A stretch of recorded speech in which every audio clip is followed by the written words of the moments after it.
Hey everyone, it's a new week, so we have a new video for you today to help you take care of your marriage. One of the unfortunate casualties of being at home quarantined are marriages, because husbands and wives are together more than they have been in a long time. And so the added stress, the added worry, all of that is impacting marriages, and divorce lawyers are anticipating a spike in people in need of their services. And that's the last thing we want. We don't want this to destroy marriages. So what we're working to do is to help strengthen those marriages. And the only way that you strengthen your marriage is if you take care of your marriage. And so today in this video, we're going to talk about things that hurt your marriage and things that help your marriage. And we're going to use those words, H-U-R-T. I'll give you 4 things that'll hurt your marriage, and then help, H-E-L-P. I'll give you 4 things that will help. So let's go through the hurt really fast, because we don't want to dwell on those, but we have to mention these. The first one is don't be a hothead.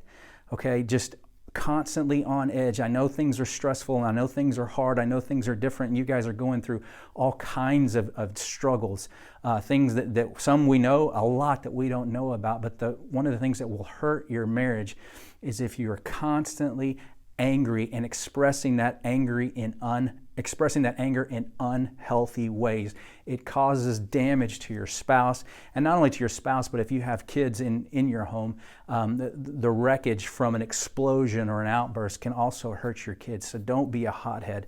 The second thing there is, I would say, don't be unwise. What is wisdom? Wisdom is knowing the right thing to do and doing it. Foolishness is knowing what the right thing is to do and not doing it. Or wisdom is seeing trouble and then avoiding it. Foolishness is seeing trouble but just marching right towards it. And so what we need to make sure we're doing in our marriages is we're being wise. We're doing what is right. We know what the right thing is to do, and we do it. And a lot of times we know in our marriages that if I do this, if I say this, if I act this way, or if I whatever, we know that that's not going to be helpful. So we don't need foolishness in our marriage. We need wisdom. The R there in hurt would be revenge. See, because if you're taking revenge in your marriage, then that means you're keeping score. You're keeping a tally of how your spouse has wronged you or maybe hurt you. And so you're saying, you know what?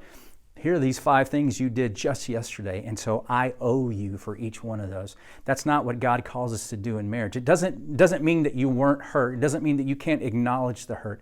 But if you're seeking to do revenge, then you're not helping. All you're trying to do is cause more damage in your marriage. So we're not seeking revenge. And the last thing in the hurt is thoughtlessness.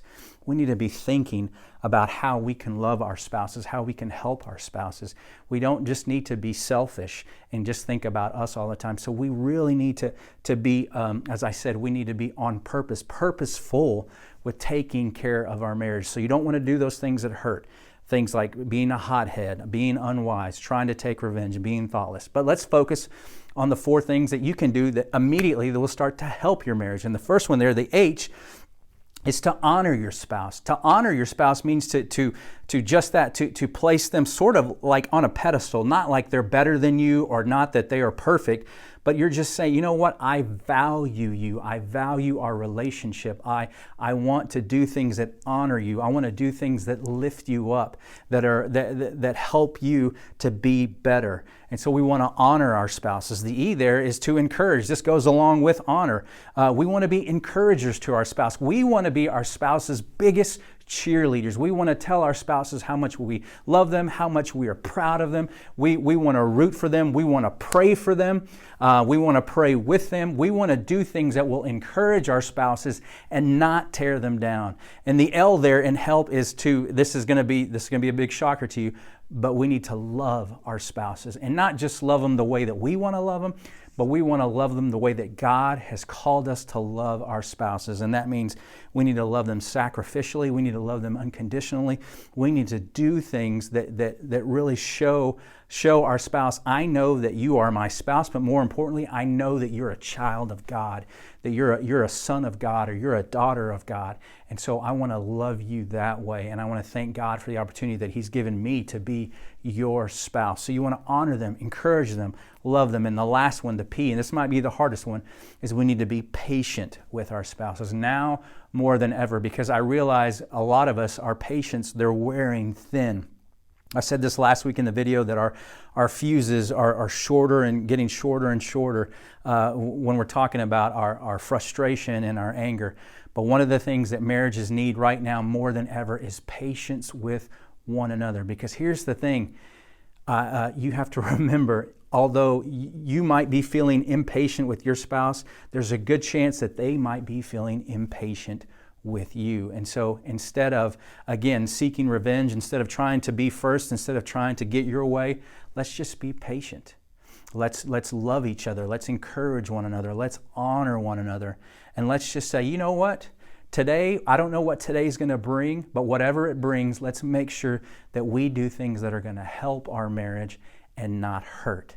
Okay? So, hurting your marriage, hothead, unwise, revenge, thoughtless, helping your marriage, honor, encourage, love, be patient. I would love to hear from you. What are some things in your marriage that help your marriage to be strong, help your marriage to be successful? You can comment below. Please do me a favor, share this video with your friends, share this with your family, share it with people who you know maybe could use a little of encouragement and help in their marriage. So always, always, always take care of your marriage. Know that we're praying for you. And if you have any specific prayer requests for us, just send me an email. My email's right there on the screen. I'd love to pray with you and pray for your marriage. God bless you. Have a great week.